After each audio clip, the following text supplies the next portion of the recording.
Hey, good evening, everybody. This is A.L. Johnson with Elevated Men. Thanks for joining us this evening. This is a special edition. I'm very excited about this interview. Um, 2020, it hit all of us really hard. We know COVID-19, the pandemic, hit a lot of people financially. A lot of people um, lost their homes, lost their sanity even. I mean, it was just a really tough year. And so here we are in 2021. We've got stimulus checks going out.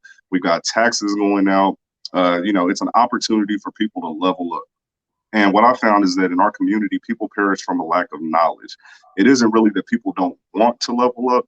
A lot of times it's they just don't know how. They don't know what to do. And so that fear kind of paralyzes you and you do nothing. And so today I've got a special guest. He is the epitome of taking action. You know, he's a certified serial entrepreneur, proven track record. I've been watching this brother for years, and I'm very excited to bring him, in front of you guys, give you an opportunity to ask him some questions about leveling up in business and leveling up your income. This is Mr. Rashan Lawhorne out of Atlanta, Georgia. How you doing, sir? Hey, how you guys doing, man? I appreciate you taking the time to let me come on the show and speak about business and entrepreneurship. I'm excited. Man, I'm excited too. I'm excited too. It's very rare that you get to talk to someone who's been able to build multiple businesses successfully, especially somebody that looks like me. And so I'm very, very excited. For those of you that haven't been following me for a long time, my first interaction with this brother was some years back. I had a radio show on 95.3 FM in Kansas City. And I had him on there. We were talking about a book that he had just came out with at the time called RichMinded. And the book was awesome. It basically broke down a bunch of different keys to wealth building and how to get your mind right, the mindset portion of it. It also has some very good practical information. But we talked about the book. We talked about his business journey up till that point. Well, this was about 3 years ago. Within that time, this brother has started Rich Cuts, which is a barber and salon franchise similar to Great Cuts or Great Clips. It's in multiple cities already, and he started this during the pandemic. And so that's the epitome of resilience. He has Rich Wash, he has Rich Property Group, he has a product line with the RichMinded brand. The brother has done a lot. And so my first question for you, Rashan, how in the world do you get all this stuff done, bro? How do you do it? What does your schedule look like? Like, do you even sleep? Man, people always say that, man. Do I sleep? But yeah, I get good sleep, man. But it's just, you up in the morning till the break of dawn at night till your eyes creep, man. And I'm on the phone all day long trying to make moves, man. I'm trying to catch up because I should have started this early on when I was in my early 20s, man. I wouldn't be having to go so hard, man. But now I'm just trying to catch up for all the years of me not knowing about business or entrepreneurship or wealth building and just trying to make move after move, man. So I'm just trying to keep it as a pace where I'm building that generational wealth for my family or giving out the knowledge to everyone. So I know a lot of people got to feel that way. I'm sorry? Yeah. No, I know a lot of people feel that way, that feeling of needing to catch up. I'm in the exact same spot, bro. I'm getting up at 3, 4 o'clock every morning. I'm grinding until I fall asleep because I wasn't really introduced to entrepreneurship until later in life. And when I was initially, I didn't fully recognize the opportunity, if that makes sense. Like, there are things out here that you can do to level up, but I didn't realize to what extent and what it took. And so for you, what was the turning point in your journey of life and entrepreneurship and income where you said, okay, I can do something better, I can do more? What flipped the switch for you?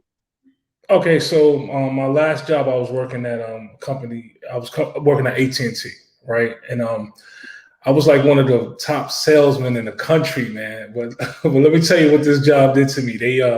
We have a rule where it's you can't be late more than 1 minute three times in a 6 to 8 month span. So in Atlanta, the traffic was kind of crazy and ridiculous, man. And it was like that last time I knew I was going to be that 1 minute late. I must have been driving like 120 miles an hour to get to work, man, almost killing myself. And then I came upon like a big traffic jam, a big accident. I knew I wasn't going to make it. So right away, my manager, he had called me and said, this is going to be a third time, man. You might as well save yourself the embarrassment and just resign and call in and let these people know that you don't want to work here no more. So you won't be out there and everybody be talking about you got fired and stuff like that, man. So that was kind of the straw that broke the camel's back, man. And I was like basically saying to myself, I can't put my life and my fate in nobody else's hands any longer. So what I did was I went out there, man, and I started teaching myself business and entrepreneurship, because at that time, and I was allowed to actually get unemployment, but unemployment back then was about $300 a week. I had 2 car notes, 2 brand new babies about 2 years apart, man. A house note. I mean, that $1,200 wasn't going to do nothing for me, man. So it kind of forced my mind to elevate and think of ways to make money without sending a resume out 100 times a day trying to find income. So I just started reading and researching and started studying online marketing. And I started thinking to myself, well, if everybody I know is online, I guess that's where the money is at. So I just started becoming an online marketer and dibble and dabble in different things as far as selling products, being a consultant online, teaching other people how to market their business. And it kind of took off from there. And I probably was doing it probably from 2012 up until 2019, 7 years online, just being a marketer where I basically decided to branch out offline into online as well. Got it. So let's start with the online thing. Everybody's online. Everybody's on social media. It's easier to get in contact with your target audience, now than ever before. And so when you first went online, it's a big world online, especially when it comes to marketing. How did you find your way to something that you could actually plant your feet in and really get solid with and start making some money? What was the first thing that you did that really made money for you online?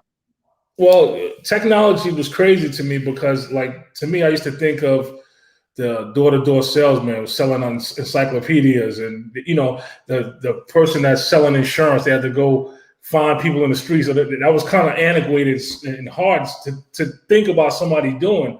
So when I got online and I seen all of these people at my fingertips, it was like, it was YouTube, there was Facebook, there was Instagram, there was Twitter.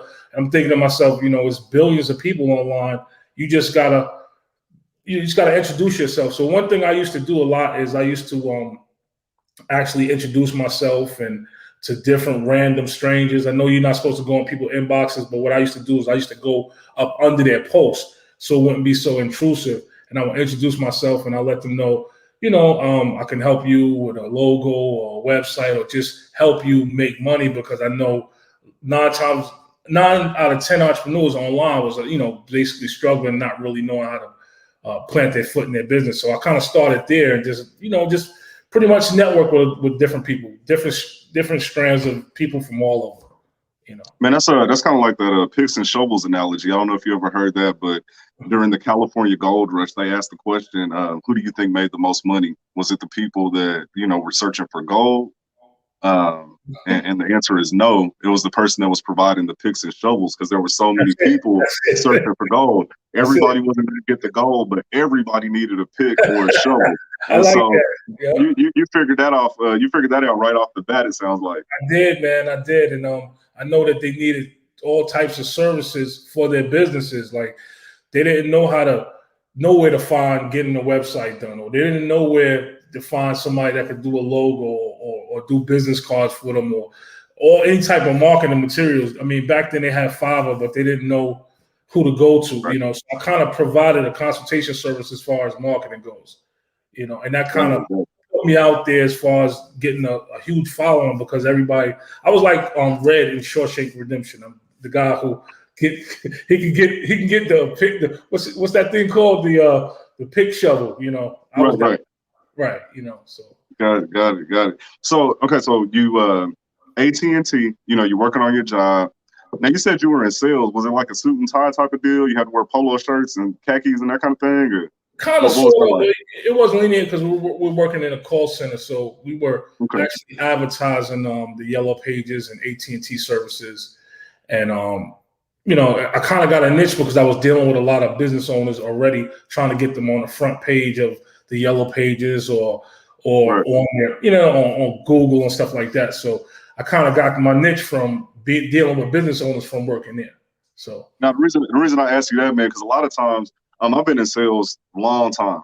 And a lot of times in sales, you know, we wear a suit and tie and all this, and you're kind of encouraged to have a certain type of image, you know, to come across as professional and, you know, trustworthy, et cetera. But a lot of white collar jobs, a lot of white collar businesses don't make the same money as service businesses. So now here you are in your New York hat on, a franchise owner, you know, businesses all over the country. You're able to rock the way that you want to, man. What does that feel like? Oh, that feels great, man, because you just can be yourself. And then my thing is this: if if you feel comfortable in a t-shirt and a hat and sneakers, and you can negotiate $1 million deals, whatever it takes for you to feel comfortable to do that, you know, do what you got to do. You know, you don't have to be suited and booted to do, you know, to make moves. But, you know, sometimes you want to be professional, so I'll be professional as well. But, you know, a lot of times I just want to be myself, you know. Kind of like with Russell Simmons. He wears a Yankee hat and his sweaters and his sneakers, and, you know, he negotiating $1 billion deals. So, you know, it works the same way. Definitely. So you leave AT&T, you start selling the picks and the shovels online, so to speak. What was your time frame like from you? Because you said you were raising children. I know what that's like. All the bills are coming nonstop. Kids are growing and eating, and you know how that goes. And so, what was that pressure like, and what was the time frame for you to be able to replace your income?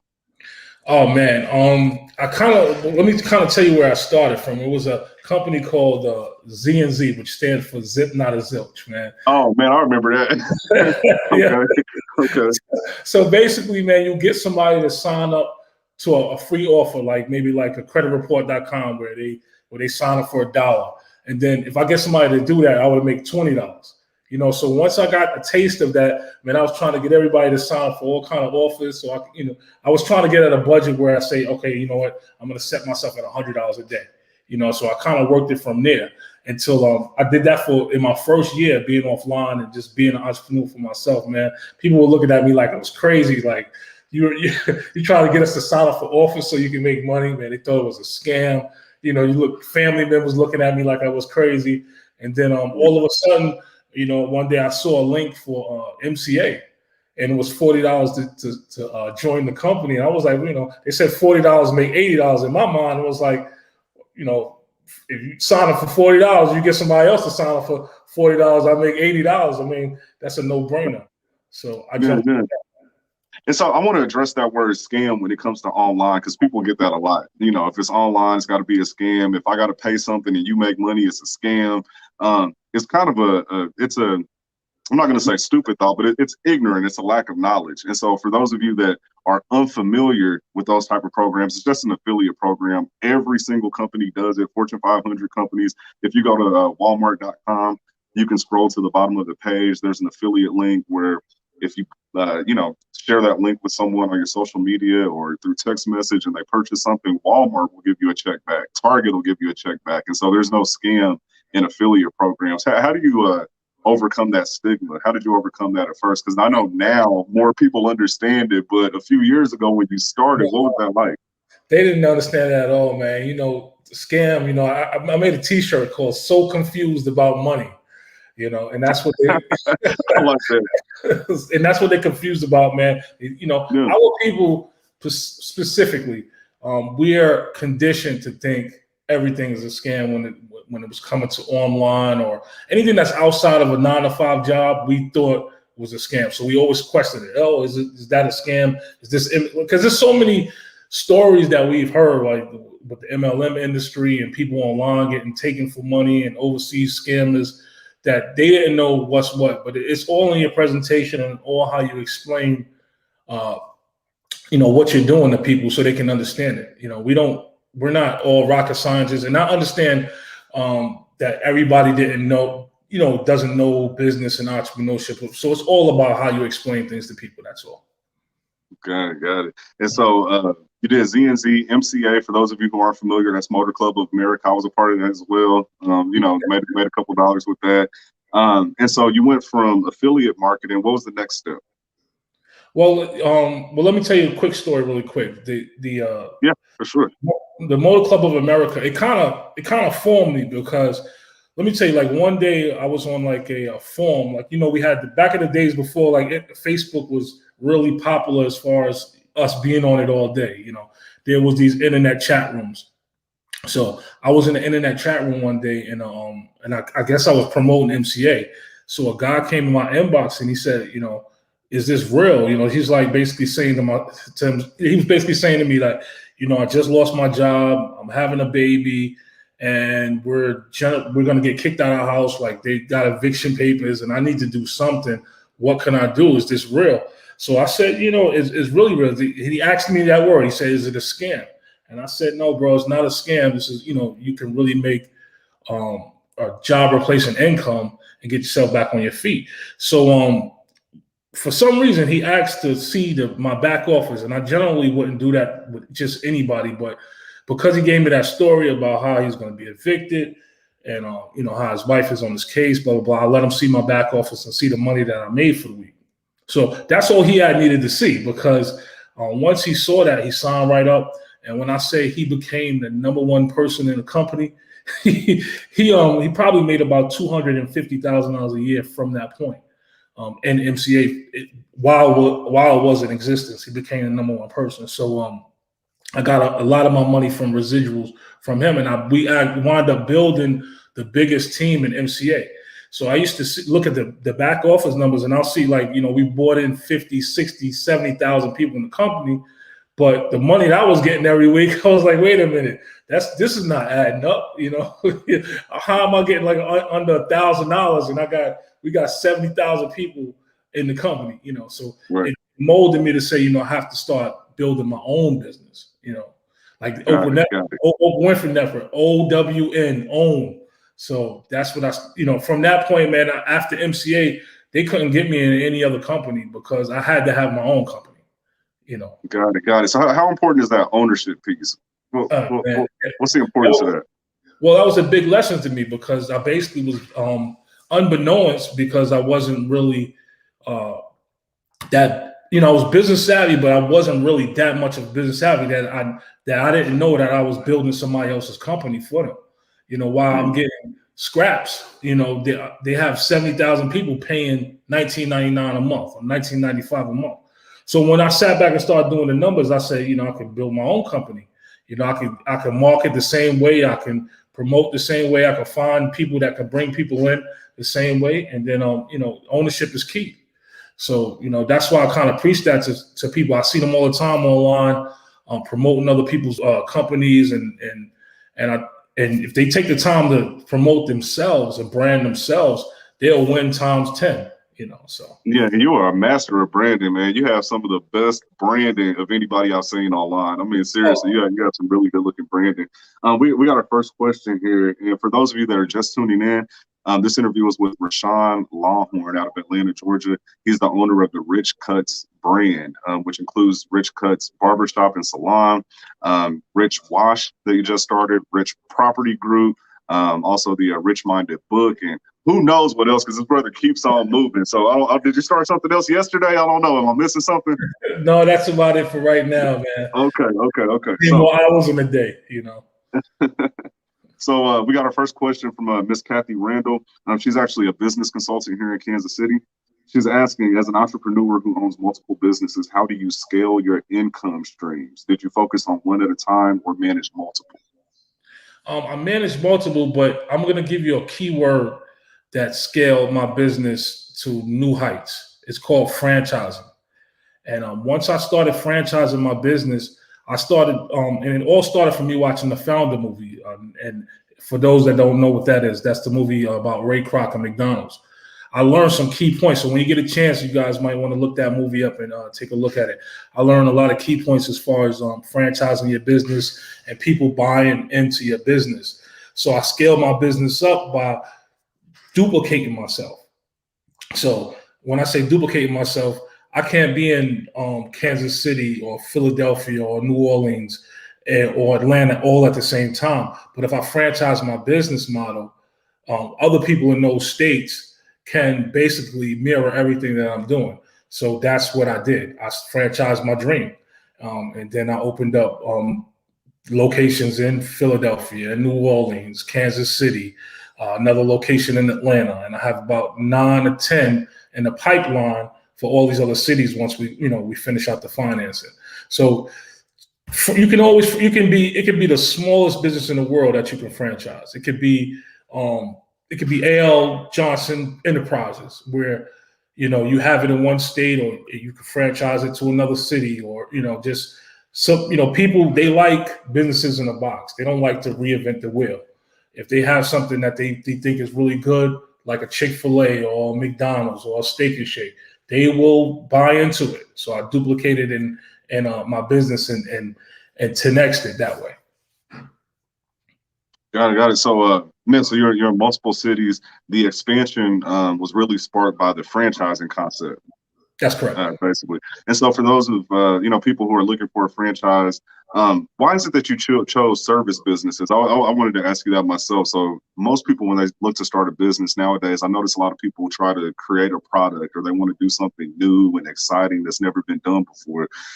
You went, to the barbershop, and a lot of people, when it comes to starting a business, they're trying to find a niche where it's just them. They don't want any competition. And so can you kind of speak to that? What made you go into a service business that a lot of people would feel like is maybe overly crowded, but you found success in it? How did you do that? Okay, and I'm glad you said that, because I didn't want to go into an industry where it was so many people doing the same thing.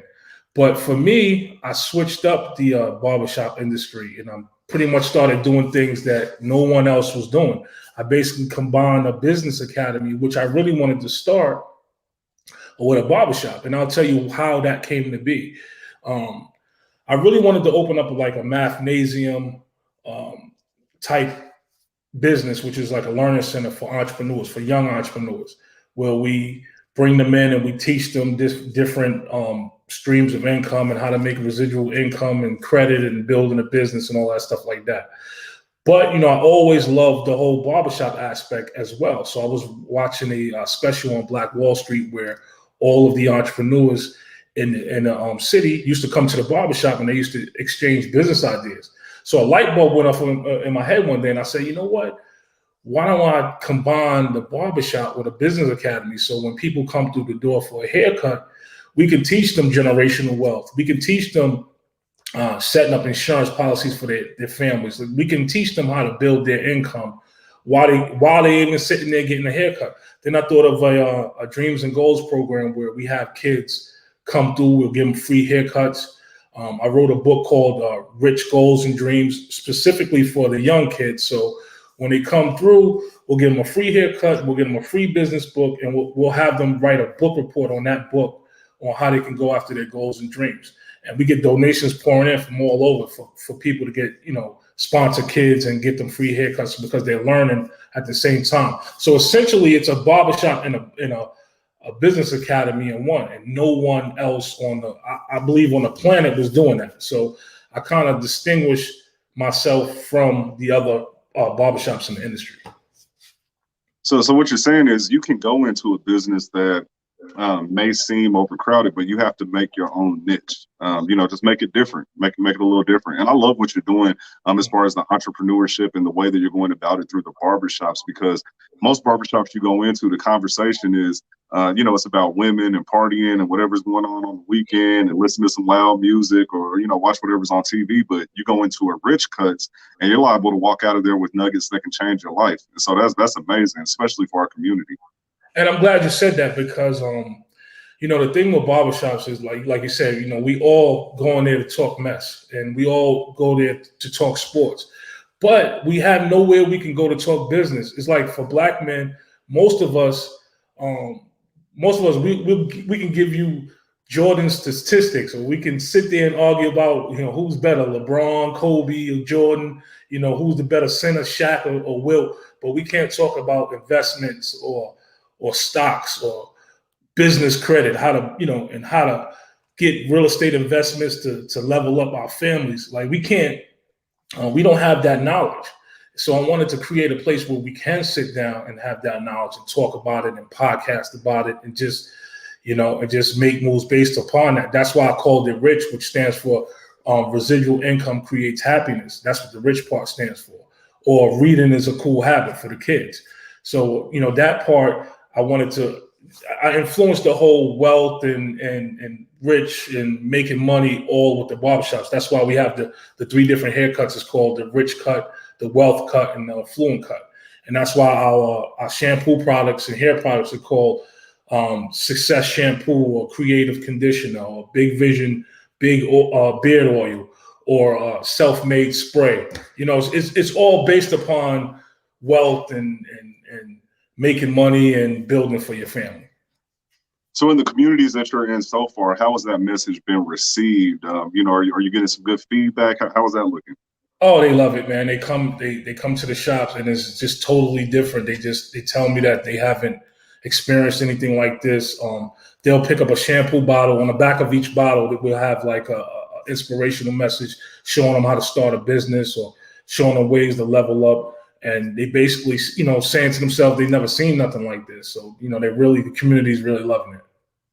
Man, that's awesome. That's awesome. So the books that you're giving out because there's actually a couple people on here. There's some specific questions. I got a list of questions here, so I got to get through these. But you have published how many books to date? We're on your 3rd, I believe? Yeah, I have 3. 3. One is called RichMinded. The second one is called Rich Cuts, A Guide to Entrepreneurship. And the last one is Rich Goals and Dreams, which is a kid's book. Awesome. Awesome. Now on these, you know, just some practical information for business owners out there. I know one of the best ways to set yourself apart in your industry is through authoring a book. And so did you self-publish? Did you go through a publisher? What was that process like? I self-published, and basically what I did one day is a writer had reached out to me on social media, and he said he wanted me to share his book on my social media. He would pay me. So I said, nah, man, just you know, go ahead and send me the book. I'll put it on social media. I'm not going to charge you or anything like that. So he sent me the book. I posted it up, and then he jumped back in my inbox. He was like, man, I was reading all your stuff on Facebook, man. You're a really good writer. You should definitely write a book. But I said, you know, I have no knowledge of writing a book. I don't know how or anything like that. So he said, well, let me introduce you to my editor. So he introduced me to his editor. Her name was Brandy Miller. So she essentially told me, she was like, well, just copy and paste all the stuff that you wrote on Facebook and send it to me. So I went back probably about 4 years and was copy and paste everything that I wrote about business, about entrepreneurship, about leveling up. And I sent it all to her in a Word document. And when she sent it back to me, I was flabbergasted. I was like, I couldn't believe I wrote all this stuff. She put it in chapters for me. She arranged it in a way where the book, I mean, it just blew me away. So from that point, man, she kind of taught me how to put a book together, how to get a nice cover, how to publish it on Amazon. And when I did, once I did that, I put it on Barnes & Noble too, and they picked it up and started putting it in their stores because they really liked the book. So that's how I got started. So I think that we should all tell our story. And one key point that she did give me, she was like, you don't even have to write the book. You can get an app, and you can speak into the app and transpose your story, and it'll all come out, and just send it to an editor or somebody that does that type of work where they transpose it together for you, and you have yourself a book. Man, you just dropped some bombs. I don't know if y'all are taking notes. If you're not, like if this is the replay, rewind that because he just gave you some serious game. Everybody has a story. Everybody does. I've been in insurance for 12 years. I talk to a lot of people every week, and I hear some of the most amazing stories. And at least 5 or 6 times a week, I'm telling somebody, man, your life could be a movie. Your life could be a book. And so everybody has the opportunity to even just create that one business by telling your story in the form of a book. And so you're saying it's a lot easier than people make it out to be. I'm in the midst of writing a book myself, and you know, I've ran into some writer's block and different things like that. And so back to the publishing part, you said you went through Amazon. What are the costs involved in that, and what made you go through Amazon? Was it the person that helped you out, or did you explore some other avenues and find that to be the best? What was your thoughts on that? Amazon was the best because if you go through a publishing company, you know, they're gonna pick you. They have to actually like your book and pick your book, right? So it's kind of like you trying to get a job interview when you're trying to get the job, right? So they'll pick your book out, and then they'll take probably 80 to 90% of your book, of your royalties. So I mean, I would do that if I'm doing something on a grand scale and they're going to give you $1 million sign bonus or something like that. But otherwise, I would go straight through Amazon or BarnesandNobles.com and sell it myself. This is really not hard to do a book, man. People, that's one of the key knowledge points that we don't know in our community as well. Is basically we put a book together. We'll get somebody to design a book cover for us, or we can do the book cover ourselves through like Canva or one of these sites that can help you create a book cover. You can just Google it and you'll find something. And once you get the book written out the way you want it, you could just upload it to Amazon for free. They don't charge you anything like that. One good thing about Amazon is once you submit your book to it, they'll ship it out to people. They'll do they'll do all the work for you. They have the link for you. They have the website. You're not really doing nothing but collecting your royalties. So that's the only thing that you have to do going through Amazon is really just create the book and upload it. That's it. You don't spend any money to do anything. And so the only reason you would really go through a publisher is if, I guess, for the marketing aspect. Correct. That you would get from a publisher. Mm-hmm. Okay, got it. Makes sense. They would have to really want your book, and if they do select your book, they're taking the majority of the profits. Makes sense. You're kind of like an independent, dealer, like you're an independent person if you're doing it yourself. Got it. So, how do you promote the book? So they've written the book, they put it on Amazon. Since they didn't go through a publisher, there's no marketing done for you. So how do you market? How do you go about marketing the book? First, you want to make a website for your book, right? And then you want to make a YouTube video for your book. You always realize that YouTube is free.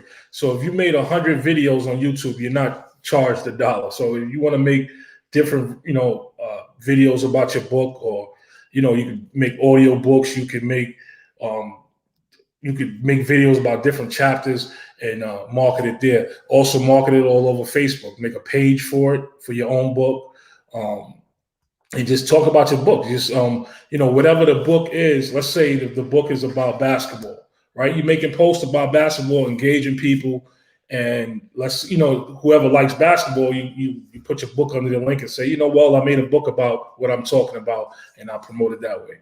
And then, people will engage you, and people will buy the book, especially at a great price. And one thing about selling a book is you can do pre-sales. So you really can put something out there and have people do a pre-sale and buy it from you and make your money and then pay for the books. So it's not something you have to actually even come out of pocket with. It's like a ready-made business once you get your book up and running. And so when you were talking about purchasing the books, is that the physical copies? Yes. For purchasing your physical copies? Got it. So really, man, you're almost making this sound too easy, but I know what you're saying is true. So my next question is, what is it with people that you feel, what is the mental block that most people have? Everybody has ideas, everybody has dreams and goals. If you ask people what they want out of life, generally it's, the big house, the fancy cars, the trips and all of that. What stops people from putting in the effort, in your opinion? It's fear. It's non-belief in themselves, or they don't really believe in their own hustle. So, once they get past that part, they'll be all right. But the initial part is, from what people always tell them, toxic people say, 9 out of 10 businesses will fail, or that's not going to really work, or, you should give up trying to be an entrepreneur. Entrepreneurship is not for everyone. Booksellers are not going to sell their books. It's all the toxic energy that you feed yourself. The diet of your mind is just as important as the diet of your body. So you have to get past, you have to face your fears and just go for it. If I listen to naysayers, man, I'll be sitting here on unemployment, probably waiting for my last stimulus check, man. You know what I mean? Because it's just, you got to listen to your heart, man. You have to do what you feel is right. When God gives you that vision, man, you got to go for it, no matter what. And so yes, man, you're doing a lot. I know that you you have a family, you have children, that you're taking care of. How do you balance that?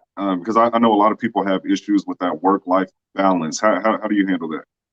Well, you got to treat yourself like you did go to a job, like you did a 9 to 5. So you got to put enough hours in for your work schedule and for your family. You got to balance. You can't just do all work and no family, or all family and no work. It would just, you have to learn to balance out your hours. That's all. And your families understand that, because we're always used to, like, from the time we were kids, we got up at 6:30 in the morning to get on the bus to go to school. So we know we have to set that time away for business and family. As far as that goes. Now, on this platform, on Elevated Men, we're always talking about how men can improve their lives and level up and become better. I saw one of your posts a little while ago. You were talking about how the women are really leveling up now, starting businesses, buying houses, getting their credit straight and things like that. And you kind of alluded to the fact that men are falling behind just a little bit. What do you think the cause of that is? Well, it's kind of like when immigrants come to the States, they are forced to, they don't know the English language. Let's use Asians, for example, right? They come over here and they don't really know the English language that much. And a lot of them, you have to work together to build and make moves and practice group economics, because they have to. They don't have time to sit there and sign resumes and learn the English language and in the ways of, the Western world to make income. So they force themselves to make moves. And that's what happens with females is, a lot of times we have a lot of single moms where, they're not getting the help that they deserve. So they go out there, they're more riskier to take on ventures. They're more elevated to take risk, I should say, because they have to, have to make moves and have to make things happen. More so with men, not to say that men doesn't make moves, but they just a lot of times we don't, we just in a rut and we don't change up from what we do. We know the streets and we know sports and we know working, we don't know about grinding as hard as women do, and we all know, because we all had moms that was out, really working hard and getting it in. Right. For sure.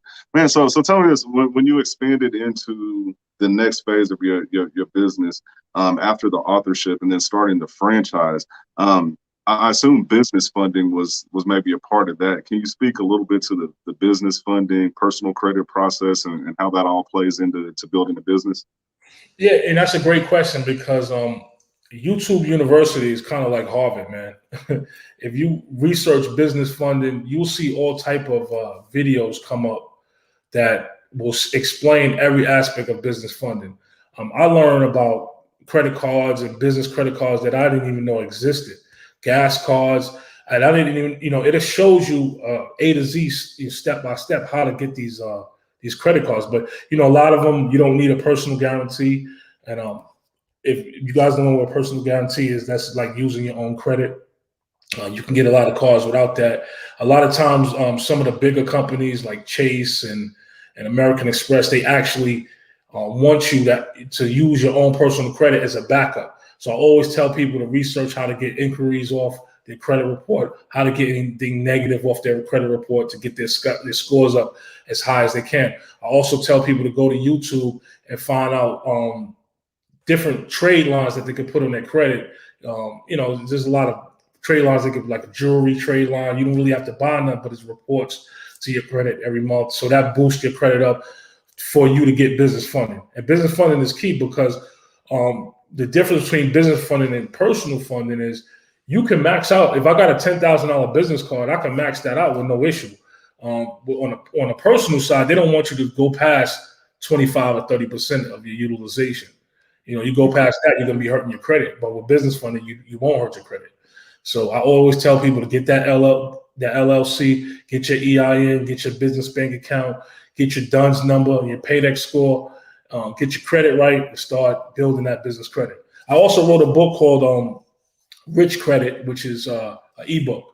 And I wrote it in the ebook portion, because what I wanted to do was I link you to where you need to go, which bank accounts you need to set up for, where you need to get your EIN number, how to get your DUNS number, where to go get your LLC from. So I kind of give people step by step. Man, where can people get these books, that Rich Credit book? It's rich-cuts.com/shop. I'm putting that in the chat now. So that's definitely a good one. Definitely a good one. It's called Rich Credit. It's not a book that I have on Amazon. It's because, like I said, it's an ebook. Got it. So on the business credit, I'm just now really learning about business credit myself, and I've been around the business world for a long time, but it was never introduced to me. I had a friend. He actually turned me on to the idea of. So he's got I believe it's through American Express. It might be American Express or Chase, but he has a credit card where he's able to add up to 100 authorized users. Wow, that's great. Yeah, yeah. And so I've seen situations where people sell their trade lines. So they've got good credit and they'll put you on their credit card as an authorized user, and then that boosts your score. I say that because I know that you also are a big proponent or promoter of generational wealth. Yes. You know, life insurance, you know, real estate, things that can be handed on to the next generation. I think one big mistake that we make in our community is that we don't set our children up early enough. For example, the first time that I ever was introduced to credit, I got a credit card in the mail. I was 18 years old. It was $5,000. And, you know, I thought it was free money. You know what I mean? And so, you know, my first introduction to credit was messing it up just right off the bat.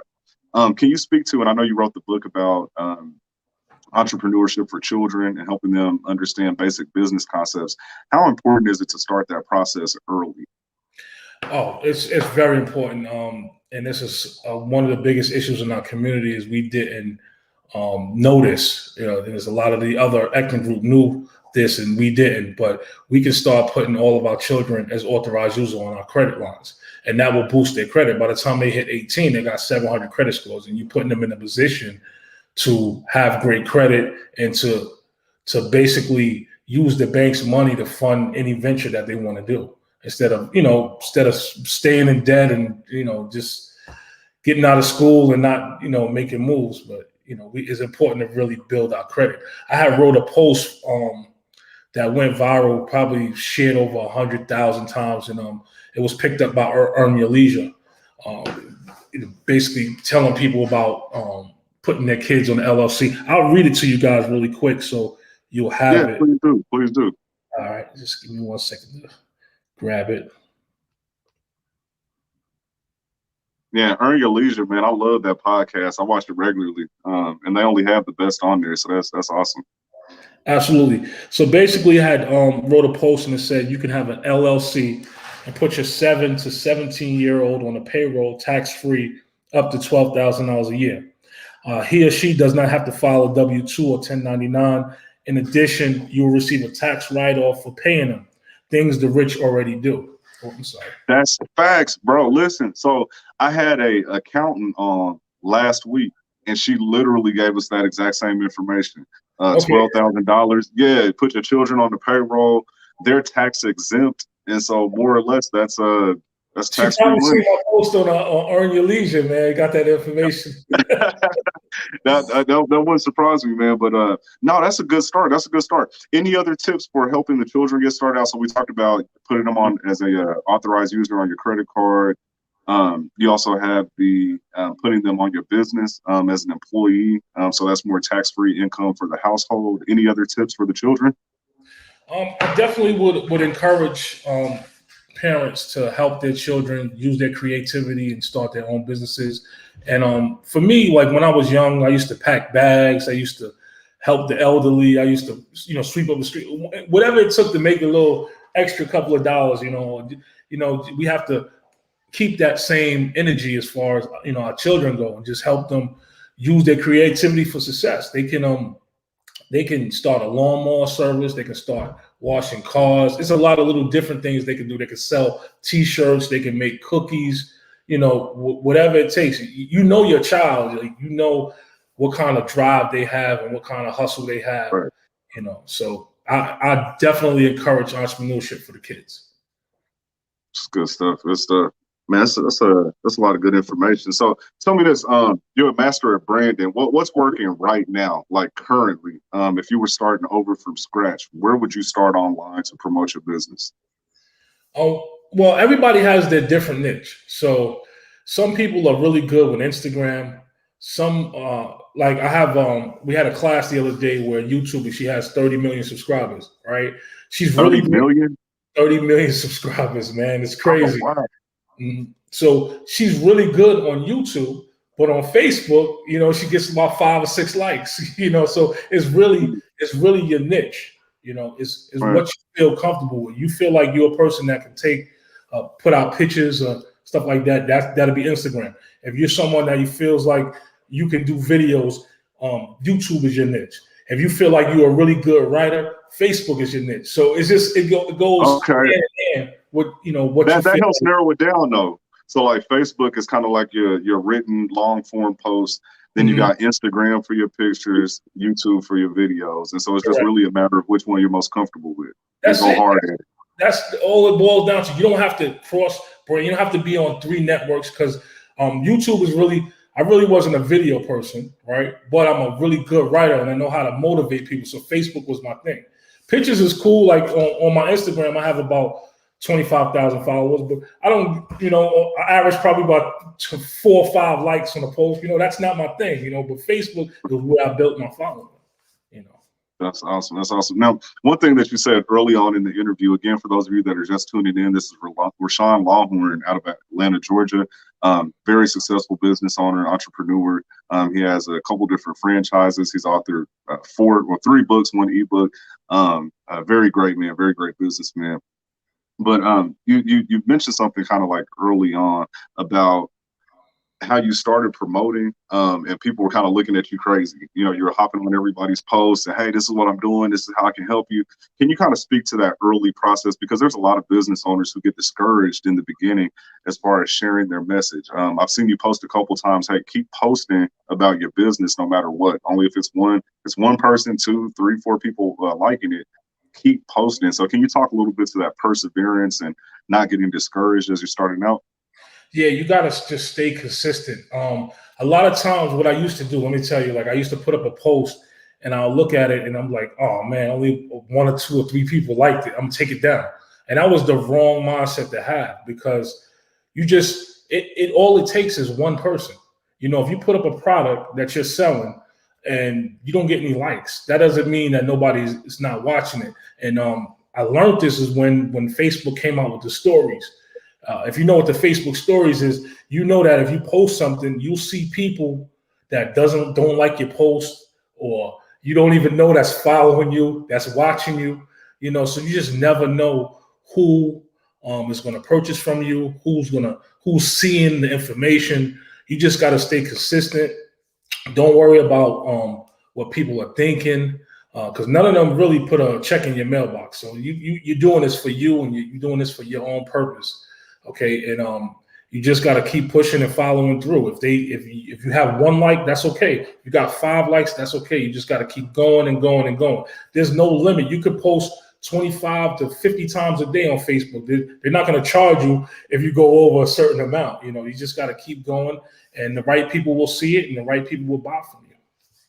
Now, this is being streamed live on Facebook on a couple different pages, and so let's just speak to Facebook marketing for a second, because you got that down packed. And I noticed you post rather frequently. Is there any method to that? Like, do you feel that more posts helps, or is there a certain number of posts a day that you aim for? Okay, one thing that I always do is, and people always, I always see posts with slick talk on it. So basically, I love my own post, right? And people always say, you shouldn't like your own post. That's corny, that's lame, but it's not true. It's all about the Facebook algorithm. And I studied how the algorithm works as far as what works with engaging your clients. So like all your own posts, like everything that if you're not going to like it, who else will? You understand what I'm saying? Right. That's one key point. Another key point is to consistently post. You don't have to post 1 time a day. You can, for me, what I do is I try to post while I'm awake at least once every 5 to 6 hours. And it'll keep my page live. It'll keep people engaged. And it's kind of like you're boxing. You don't want to keep giving a person uppercut after uppercut. You're going to get knocked out like that, right? You're a boxer. You know what it is. So yeah, they see it coming. So basically what you have to do, you have to switch your posts up. You have to post about, you can post something funny that you feel is funny for the day. That's fine. Post something that's on your heart, and then post something about business, and then post something about, sports or entertainment. So you can switch everything. It doesn't have to always be business, because you're going to lose engagement. You want to keep, it's kind of like your audience. You're an actor on stage or actress on stage. You are entertaining them.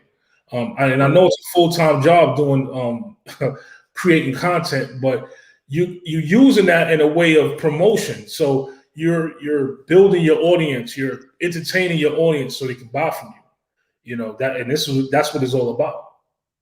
Wow. So starting these franchises, so it's amazing to me, man. It really is, because I remember the few years back, between working the affiliate programs, network marketing, getting your first book, your trajectory has just been just straight up. And it sounds like business credit and, just kind of the business funding was like the big spark, the business funding and the franchising. How big of a leap was that for you, just financially? I'm just kind of curious. You don't have to give specific numbers, but no, it was a really big leap, going from offline to franchising. And let me tell you what happened really quick. I had my one franchise, and then I said, I was going to keep the franchises to myself. So I built up a second location for myself. So I had two out here in Atlanta, right? And one day, I don't know if you guys remember when the Popeye chicken craze came out, right? So they had this video where these Arabian dudes were selling the Popeye's chicken sandwiches for. Man, they was killing over them sandwiches, bro. Yeah, it was killing. So they had made a video talking about they were reselling the sandwiches to black people, right? So I put that post up, man, and I was saying, that y'all shouldn't be, stereotyping us. You know what I'm saying? But whatever I said, Facebook said it was harassment and bullying, and they put my account in Facebook jail. Right? But let me tell you what happened from that point, because I didn't deserve it, but because I was in Facebook jail, I was like, you know what? Let me open up another account. Let me open up another Facebook account. And then what I did was I opened up another Facebook account and expanded my audience. So within about 30 days that I was in the Facebook jail, I was able to accumulate 3,000 to 4,000 new people. Okay. Wait, pause. How do you scale Let me give you that? guys a really good tip as far as being able to get engagement. What I do on Facebook is I go around to all of the major people on Facebook. That's all the major people in business, entrepreneurship, credit, and I watch they posts and I see who's responding, who's supporting them. So I see the people that's buying from them. I see the people that's inspiring them, and I just friend every last one of them. I just go around from post to post. It'll be a post with like maybe 200-300 people on it, and I'll just add them on. So from that point, I was building up my audience, and within 30 days. So I met by opening a new account, I met so many new people that wanted to engage with me. About 3 of them became franchise owners. These people I didn't even know. I met them and they saw my post and I engaged them. But because my account went Facebook jail and I expanded my audience, I was able to meet new people that believed in me and bought into the franchise. Man, so from AT&T till now, how long has that been? What's the time frame? 2012 to 2021. So 8 years. Well, I started the franchise in 2019, so it was 7 years. So the reason I asked that question, a lot of times, we go through our entire life. There's people, in their 50s, maybe even 60s, who are never able to reach their dreams. And a lot of times you hear people talk about not having enough time, And so I know with everything that you've got going on, you've sacrificed a lot of time. But in the big picture, it's just 7 years. 7 years to get where you are. And not only that, but like I said, I had 2 franchises when the COVID hit. Once the COVID hit, and I met those 3 potential franchise people, I literally opened up Kansas City in April. I think it was April and May, right? Actually, April and May, right? And then once I finished that, I posted it on Facebook, and another person in New Orleans saw the post. He was like, "Man, I'm loving what you're doing. I want a Rich Cuts as well." So it was right after that I jumped into New Orleans. So that was June and July and August with building New Orleans. Once I finished New Orleans, the guy in Philadelphia, he said, man, Kansas City and New Orleans is great. I want one too. So right after that, I jumped into that. And basically August, September, October, I took those three months and I built up Philly. So I essentially built 3 businesses during the COVID within 9 months. So it was just back to back to back, man. You just can't stop. I was on an airplane when maybe 2 or 3 people was on the airlines with the stewardess with me. And then when I go to the hotel out in Kansas City, man, I never forget it.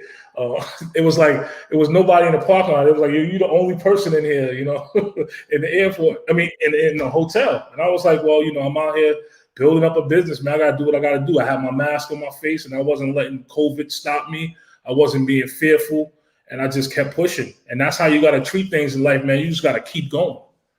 Just keep, man, and that's the epitome of going no matter what, because in the middle of COVID, you knew everything was shut down. I mean, people couldn't even at one point even get haircuts, and here you are opening barbershop franchises. And for those of you who are unfamiliar with Rich Cuts, this isn't like a hole in the wall type of establishment. I mean, these are, you know, I think it was the Philadelphia location. You're in some good, I mean, nice, you know, strip mall type locations, and so to make that type of investment and not know if you'd be able to open on time or anything like that. What were you going through mentally during all that?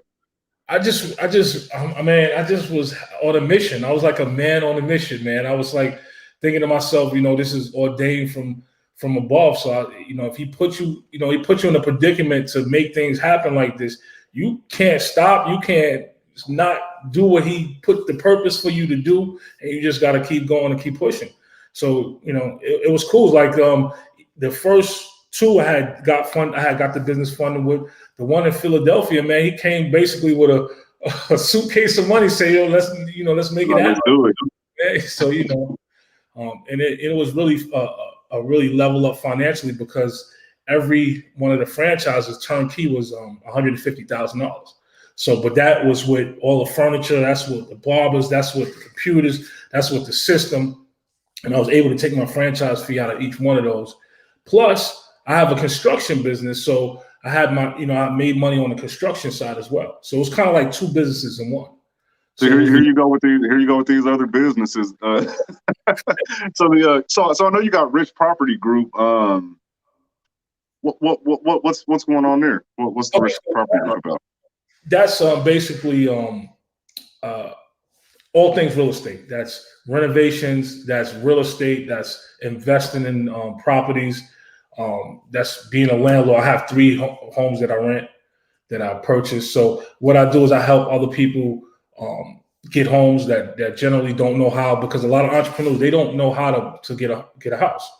Basically, they think that because, you know, a lot of times, like, they think, oh, we need a 9 to 5 to get a house, or they're stringent on entrepreneurs, which is not the case.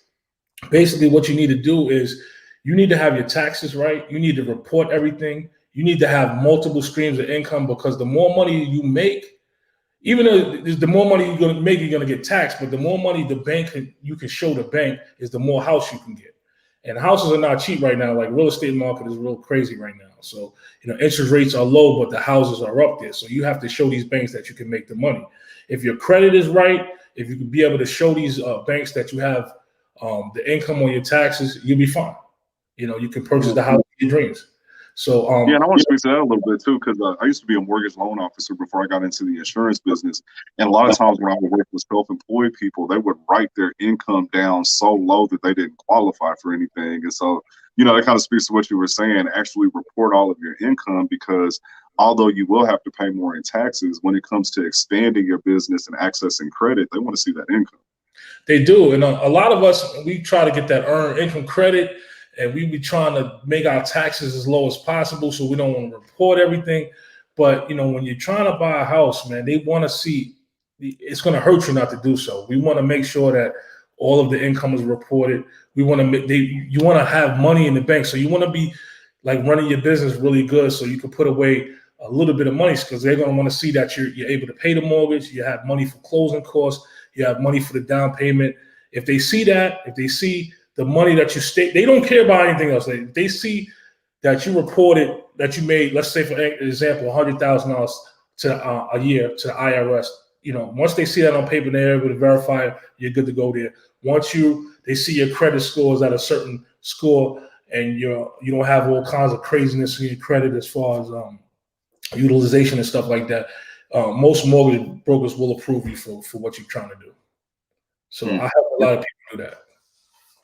Got it. So you have these different businesses and ventures going on. You've also got the RichMinded Masterclass, which we'll touch on here a little bit later, where you show other entrepreneurs how to follow in your footsteps and give them access to certain resources and things like that. When you started expanding, I assume you're not taking care of all of this on your own. And so for entrepreneurs who are looking to expand their brand, what was the first person that you brought on your team as far as like kind of helping you with all of this? What do you suggest for expanding entrepreneurs? Well, the old saying, teamwork makes the dream work, man. You need a team. You cannot do everything by yourself. But what you have to do is you have to have your vision. You have to know what kind of teammates you need to build your empire and be successful. Like I know I needed for a franchise, I know people were trying to get funding. So I know I had to get business funding people in my circle. I know I had to get people that know how to do credit repair. I know I had to get people that will stay on people as far as inspiration and keeping them motivated. Like I got people like that in my circle too. So you need a teamwork together. Yeah, you need a team together to kind of make the whole empire grow. You need somebody to tell you when you're not doing things right or trying to do things another way. So it's just like a village, man, raising a child. It works the same way in business. And so you had to go and kind of piece your team together to pull all of this off.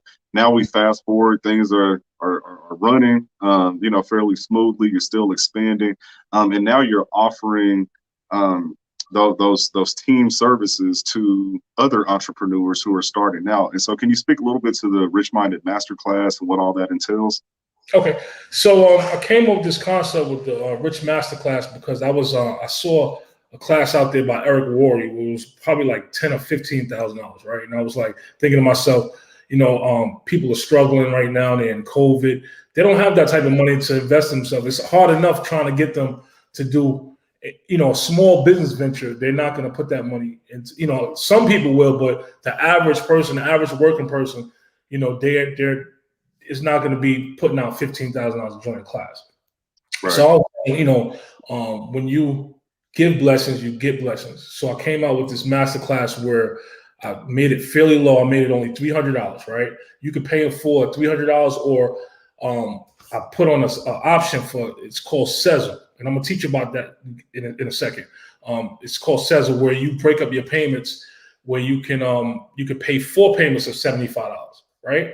So how Sezzle works is instead of you paying for the class or any product for that matter in full, you use Sezzle and they'll break up your payments every 2 weeks.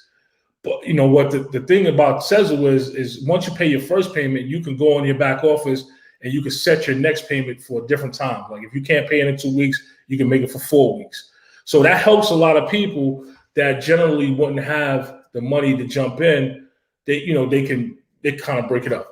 And I suggest people using that on their websites because I would actually still get paid in full the $300 that I charge for the class, even if they took the option of Sezzle and just paid $75 because they're on a payment plan.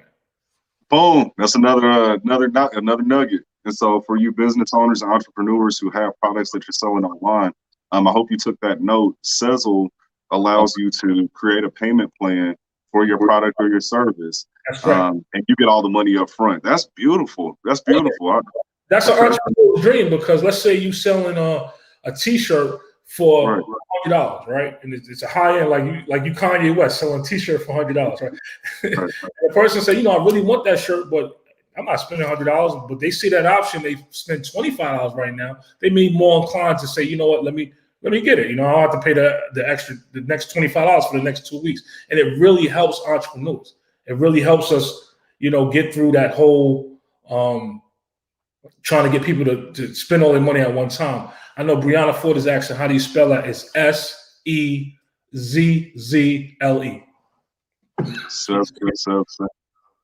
Man, we all need to integrate that. I got that on my notepad right now, bro.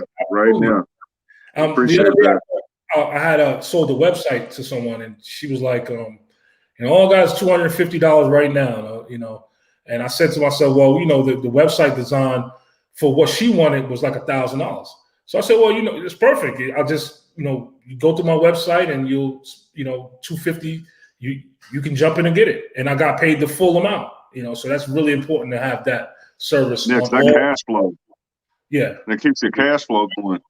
Mm-hmm. That's some good stuff. Now, what have you found with your RichMinded property group? What have you found to be a successful way of locating deals? Well, the market right now is kind of crazy. So it's all about getting your real estate license, because you have that back, that back office access to know what's active and what's not active and what's on the market and the pricing and how many offers it is. So I always implore people, if they get into the real estate field, to get their license. It's not hard it's about a couple $100, and it's a little bit of study time that you have to apply yourself to. But it's just like going to school and taking a course. I always imply people to get their insurance license, get their real estate license, and be certified in something, to back them up from the current job field. Yeah, I agree. Between a notary. Notaries can make a lot of money. I think it's about $150. You can do loan signings, for mortgage professionals, and make good money with that. Your insurance license, same thing, couple $100 and a little study time. Same with your real estate license. And so the barrier to entry now to get into a 6-figure income is lower than it's ever been before. But yet we have so many people who are trapped in their situation. So I appreciate you coming on and really making things plain for people to understand. This is a lot easier than you think it is. With the advent of the internet, all of us can reach that 6-figure mark. You really can. And another thing I wanted to touch on is when I created the Rich Masterclass, I wanted to create a network where it's like-minded people. It's important to be surrounded by people who think like you. If you put something out on social media, let's go back to where you say you put a post out and you get 1 like. You're ready to give up because you're like, oh, nobody's liking it. Because not everybody thinks like you. Not everybody's in that mindset of leveling up. So I wanted to create something where you guys are surrounded by each other all day, every day. Like I have a chat where I have like maybe 150 people in it from all walks of life: real estate agents, credit repair people, I'm in there. insurance agents, radio hosts, stuff like that. So it's important to be surrounded by like-minded people. So that's one of the main aspects that I created. Yeah, because I think a lot of times our environment just kind of drags us down, and that's why we have so many people in our community who are, just depressed and financially distraught and feel like there's no way out. It really is. I mean, like one time I wanted to create a blog. I mean, not a blog. Like what do you call it? When you jump on the video? I'm just losing it right now. It's like a podcast or something like that. Podcast. Okay, so I wanted to create a podcast. I reached out to this guy, A.L. Johnson, man. I said, you know what? I really want to do this podcast. I want to think of a great name to do it. And he said to me, man, do the podcast. He said, deposit the M's into your mindset. And a light bulb went in my head. I was like, man, this guy is on it, man. So you really inspired me to want to go do the podcast as well, man. You're really great at what you do. So I want to let you know that. I appreciate that, man. And you inspired me because I inboxed you about a network marketing opportunity. You was like, man, with the things and the skills you have, start your own thing or whatever. And that really inspired me, man. And to be able to see what you've done, during that radio show that I was doing, I interviewed a lot of different entrepreneurs who were kind of like right at the beginning of their journey. Another one was Wesley Hamilton. And now I see him like all over TV, to see what you've done. You got franchises all over the country, and a couple other people I interviewed. And I was sitting back, maybe about a couple of months ago, and I was just really grateful for the interactions that I've been able to have, because it opened my eyes and opened my mind to what I'm capable of. And so now I'm going harder than I ever went before, because I know what's possible. I know what's out there. And so I appreciate you too as well. Yeah, man. It's just like I remember Earn Your Leisure, they started, man, but now they interviewing people like Mark Cuban, and I mean it's crazy, man. Yeah, man.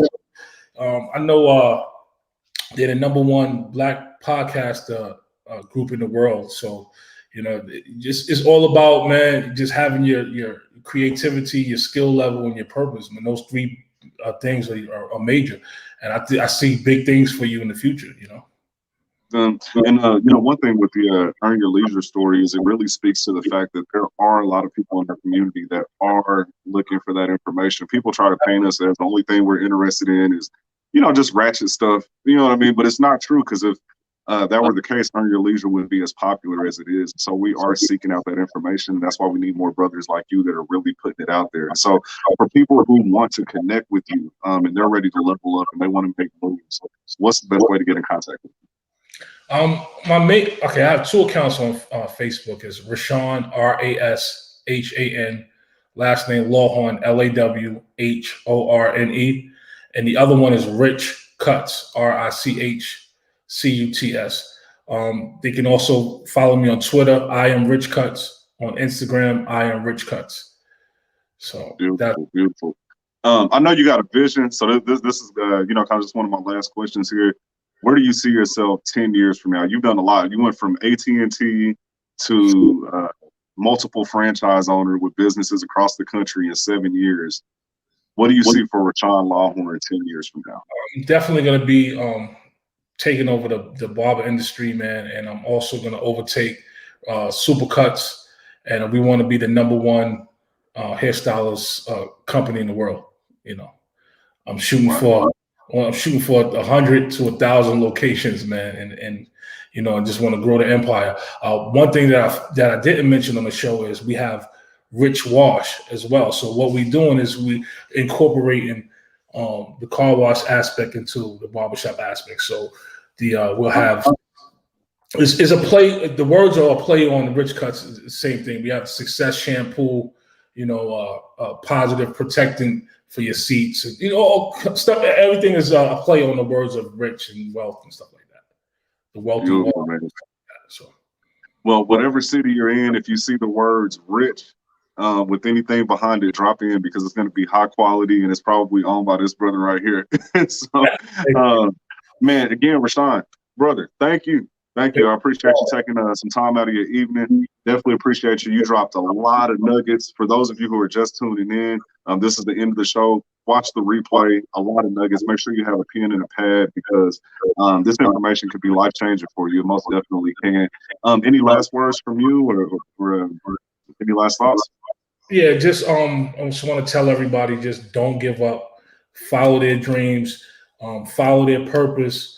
And don't let anybody get in your ear about things are not working or you're not going to make it. You just got to stick to your vision. Believe in your vision and stick to it. That's right. That's right. Well, again, I am A.L. Johnson with Elevated Men. Thanks for tuning in. We'll be back again on Monday with our Elevated Men's panel, where we're going to be talking about fathers being in their daughters' lives and how important that is. It's going to be a great conversation. Don't miss it. That's going to be Monday at 7 p.m. But again, all of you, thanks for tuning in, and we'll see you next time. Take care, brother.